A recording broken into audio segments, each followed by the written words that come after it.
Kilarigbo Live TV, ìkànnì amúlùdún àkọ́kọ́ tó ń gbé àṣà àti ìṣẹ̀lẹ̀ Yorùbá lárugẹ.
Kilarigbo Live TV.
On the 24th of April, year 2022, Ramadan Ekai nínú yìí ní Payne láti gbọ́dọ̀ tó bí wá sí Tàdàgbà sí etí inú.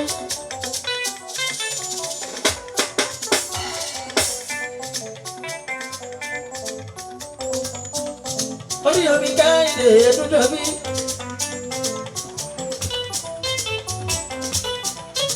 Ní musician wa tó yí. Lecture. Lágbà ọ̀fà ní láti Sheikh Muhammad Jamiu. Àmì ọlọ́run ẹ pariwo ṣéwù.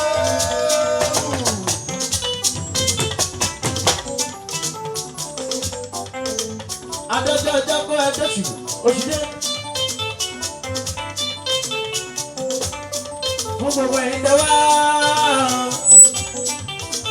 ẹ ṣe ẹ̀kọ́ àdúrótì ẹ̀kọ́ àgbàlẹ́rú ní gbogbo ìgbà.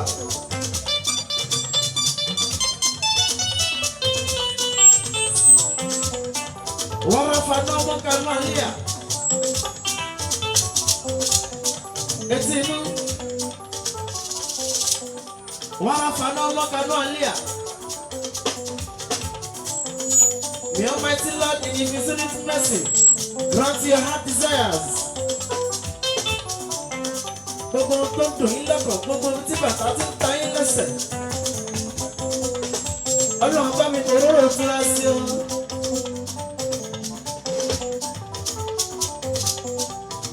Ramadan Kareem o.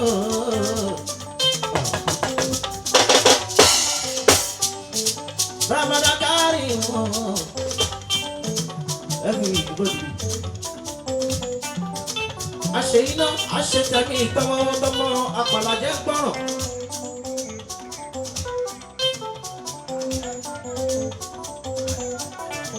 Sakara máa kọ̀wé sí gbogbo nǹkan tí mo bá sọ tí mo bá sọ. Àṣeyítán àṣetẹ̀mí tọmọtọmọ ti dúkìá tàlàáfíà.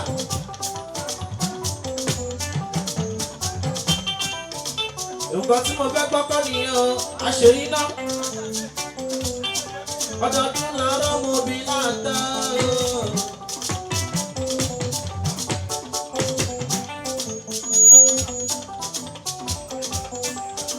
Ilé orin lábí mi sí, ilé ìlú ni mo dàgbà sí.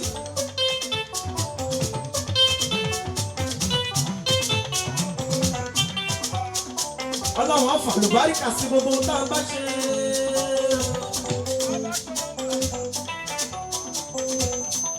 Àròtì ẹ̀dá ó dá iṣẹ́.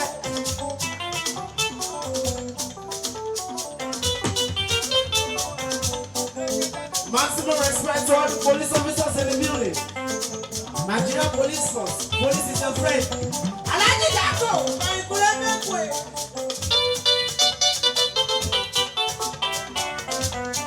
To all the Ghana soldiers in the building, God bless you and appreciate your effort.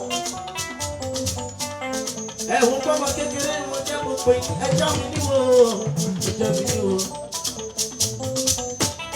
Ọlọ́run wọ́n bá àlùbá ìkà sí i. Bójú òjò láìpẹ́ ìpọ́jú.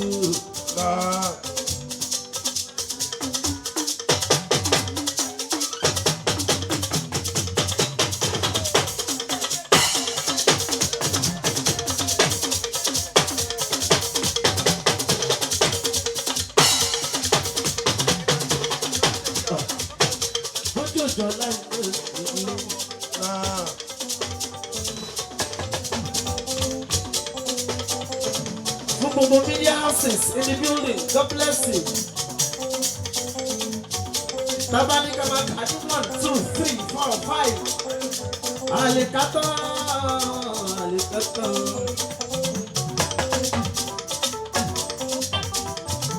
Ìfọlọ́run lé ní ọ́. Ìgbà ìyá tó bí mi lọ́mọ, ìgbà ìyá tó bí mi lọ́mọ, pẹ̀lú dáa.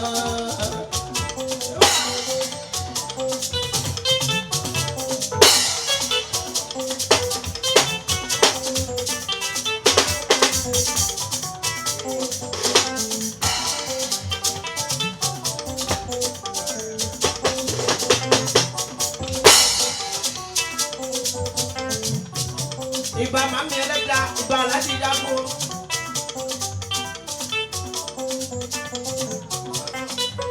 Ìgbà ẹnjìníà tó jẹ́ ká máa bọ́ ọ̀gá sọ̀rọ̀.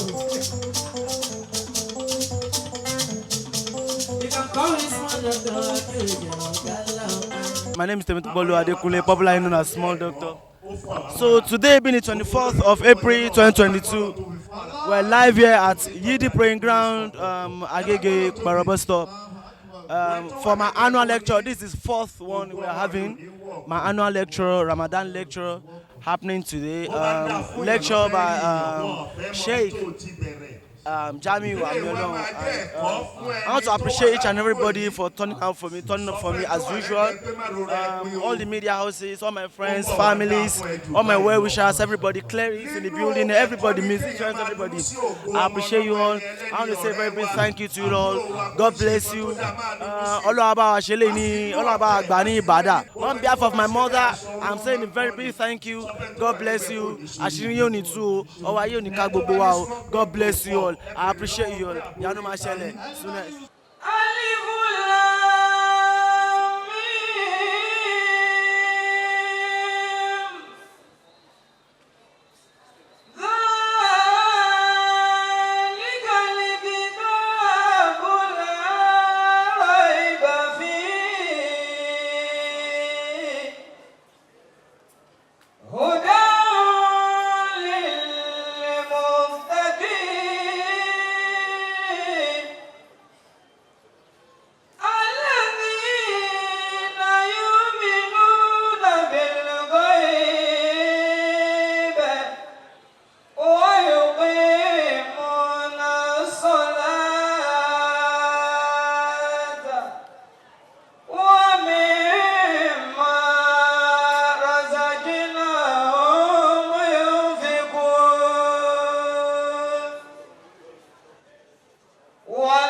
ṣe bẹ́ẹ̀ fún small doctor ẹ sọ pé alhamdulillah. alhamdulillah.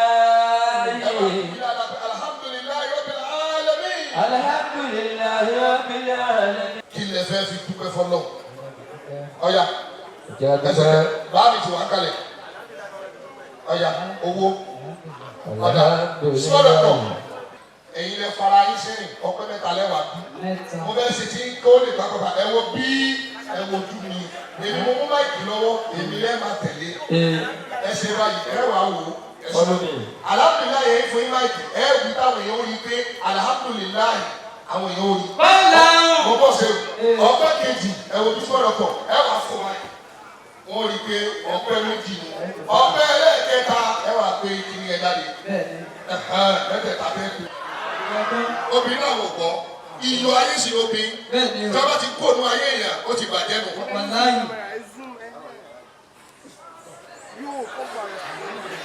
alihamdulilayi rabbil alamin.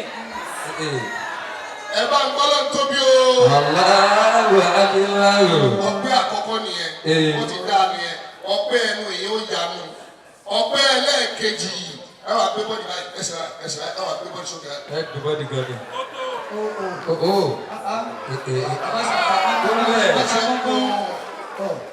bí ọba lè lè ó ti tó ó ti ń lọ owó ẹ̀sìn báyìí kẹ́nu àfa àmàbà wa lọ ga nígbà pé kí ló ṣẹlẹ̀ èèyàn onílé wí lé bó sọ́dọ̀ tọ̀ ló fún yẹn lẹ́sẹ̀ lẹ́nu èèyàn lọ sọ pé èèyàn fẹnu bá nkẹ́kẹ́ ní ọlọ́run jẹ́ kí ló ṣẹlẹ̀ ọbẹ̀ ẹlẹ́kẹta aláìkú wa Pasuma ó dìbì owó afẹ́ dúpẹ́ fọlọ́ ẹgbẹ́ ìgbàkan dájú káwọn èèyàn wá bá yín dúpẹ́ ntòsẹ́gbè ni ibú ọ̀sẹ̀ wa ó dà owó ibi tó ti ń ṣe yọ̀ọ̀dá owó ká dúpẹ́ small doctor èèyàn mẹ́wàá péré ni kó bá pè sọ́ba yín dúpẹ́ mẹ́wàá. bọ́lá jẹ̀mí làwọn súnmọ́ àmẹ́wàá. tọ́ba ti fi pàṣọ béèrè nǹkan tó fàmì ọlọ́run béèrè nǹkan small doctor ò ní kọ́ ẹfúwé lè kàn sí ẹfúwé lè kàn sí ọ̀yà ẹ wá pé àwọn tó lè fún mi ní orí ẹ̀ ọ̀yà kò ní kọ́ ó ti sọ fún mi kó òun sì ọ̀yà bisimilá ọ̀yà èèyàn mẹ́wàá péré ní kẹ́kẹ́. èèyàn mẹ́wàá. Sherry, nobody can do it. I don't think you can force anybody to do that. Okay. But everybody is worthy of praise. So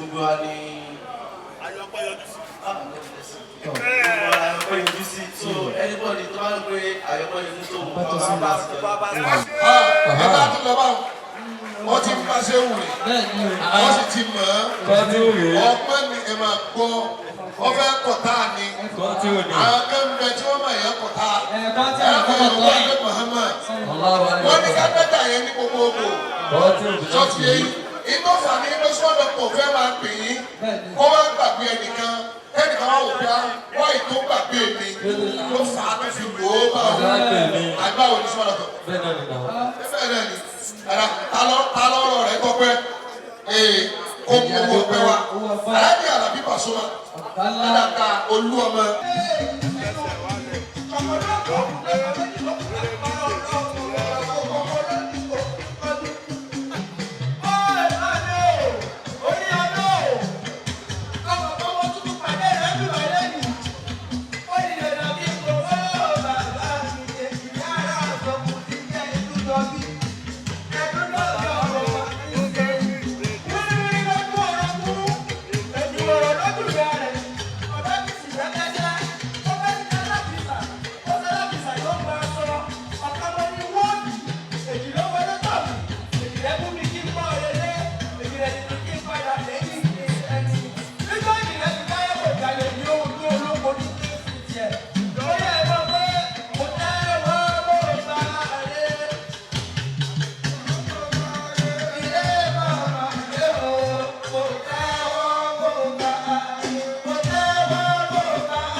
inú Ramadan la wà yìí ẹlòmíì bó ti wá bíbá yìí kò mọ tí ó fi sínú ṣé o ti tẹ́wọ̀ ẹ̀ kó lọ torí rẹ lọ máa pé olúwa ọlọ́lá.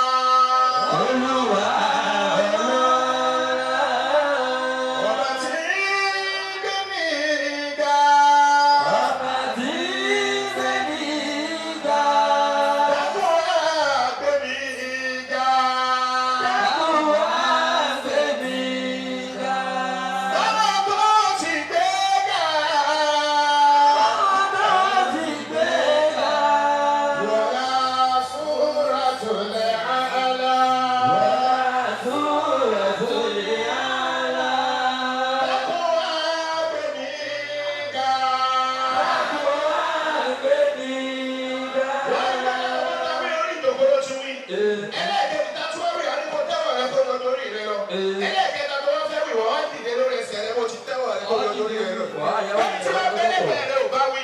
Ó dànù ó wí tiẹ̀ má tiẹ̀ pé. Ọba tí ń gbé mi ga. Ọba tí ń gbé mi ga. Dákun wá gbé mi ga.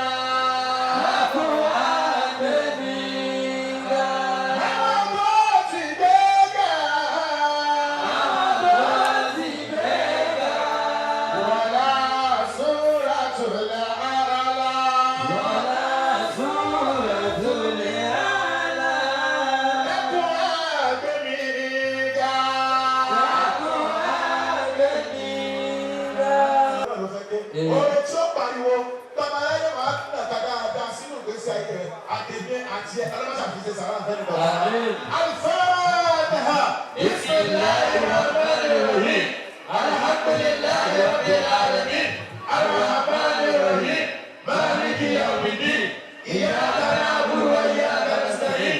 اهدنا الصراط المستقيم صراط الذين أنعمت عليهم غير المغضوب عليهم ولا الضالين. ìkẹ́ àtìgẹ̀ fún ọmọdé wálé ẹni tó lọ́wọ́ àìṣà bàbá Fátímọ̀ ẹ̀bá yòǹgbò mọ́ ọmọ kí n kọ́ ni. ẹni bá fẹ́ mọ ohun àmọ̀ kó yòǹgbò ẹ̀ kó lọ sókè gbàgbà. bẹ́ẹ̀ni yòǹgbò mọ́ ọmọ ẹ̀ ìbànújẹ́ oníkọ̀yìn ẹ bá mi ṣe àmín. mo kí bàbá wa gba oníwàásí àgbáyé fọ́rí ìnùlẹ̀ àṣírí. àṣeyìkò ń já mi o àmì ọlọ́run àyà àtúnláyé lórí ìpè ṣéwù. mo ní sẹ́ ilé tọ́lọ́run kọ́ kò lè wò àmì ọlọ́run ọjà tọ́lọ́run dá kò lè tú. ṣéwù já mi o nílé tọ́lọ́run mi kọ́ abẹ́bẹ́ kọ́lọ́run máa ṣe jẹun kíkì í ṣù báyìí lọ bàbá mi àsìkò ní ò gbà mí láyé o. mo kẹ́jì ibú ìmùdéńdè ìfìlàntọ́bìsì ìbànújẹ́ oníkọ̀yìn.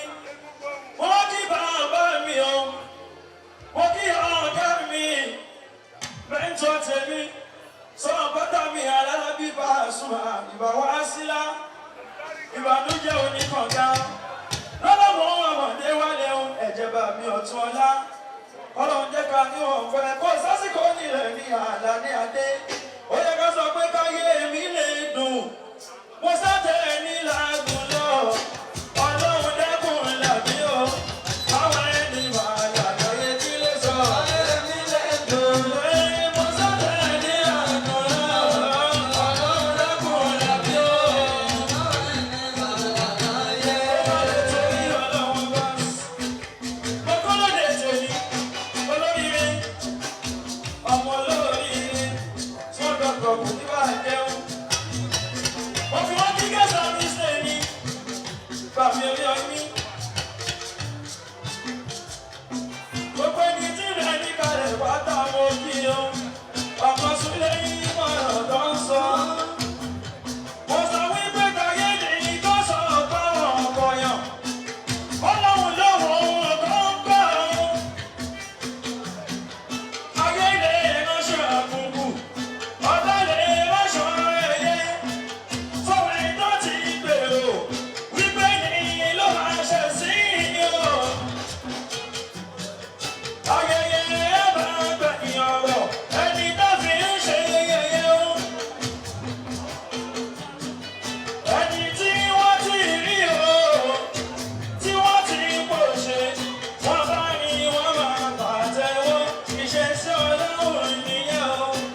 ṣí ni ètò kí bàbá tó bẹ̀rẹ̀ wọ́n ṣe ọ̀pọ̀. àwọn òṣèlú láì mi ò ṣe tán ní rọ́jí. Bismillahirrahmanirrahim. Ìlà mi jẹ́ kọ́tàn títí láyé mi. Ẹ̀kọ́ mi wáyà bá mi tẹ̀lé lọ́wọ́. Ó ṣe mí lábàrá ìlú láti wọ́n.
Kilarigbo Live TV ìkànnì amúlùdún àkọ́kọ́ tó ń gbé àṣà àti ìṣẹ̀lẹ̀ Yorùbá lárugẹ. Atagbantagba lóde tagbangba ló ti pápá tó ní kí ló ní tagbangba ó ṣe. Àwọn gbàǹkọ́gbì alárinrin ètò ọ̀dọ́ wa ló sodo sí. mo lè má lè sọ òyìnbó púpọ̀ but inú Yorùbá tí mò ń sọ àwọn kan yọ Yorùbá ń bẹ̀. Ṣé báwa náà kọ́ Ọlọ́run ọba ni kámú láti Kilarigbo Unlimited. Kilarigbo Unlimited ládùn ètò tí kò láfiwé. Alárakúàrà. Orí ètò Alárakúàrà ní àwàyè lórí Kilarigbo TV. Mo lo ata, tomatoes, àlùbọ́sà, ẹyin, mo lo carrot, mo dẹ̀ tún fi hot dog náà sí. Mélòó la fẹ́ kà nínú eyín Adépèlé KPK kò gbọ̀kẹ̀. Kilarigbo ló ń jẹ́ bẹ́ẹ̀. Ká ṣe àkálẹ̀ àwọn ayẹyẹ lọ́nà tí ìgbàlódé léyìí tẹ́yìn ó sì gbádùn ẹ̀. Ọba sọ́yọ̀ ọ̀rọ̀ jábẹ́sì padà, ìwọ ni Olúwa wá fàyè mi ṣe yanu. Kilarigbo Live TV gbọ́n pa ẹ̀. Fún ìpolówó ọjà tàbí àkálẹ̀ èyíkéyìí ayẹyẹ tẹ́ bá fẹ́ ṣe ìyún event coverage pẹ̀lú owó tí ò gani lára. Kilarigbo Live TV ẹ̀rọ amóhùnmáwòrán tíá.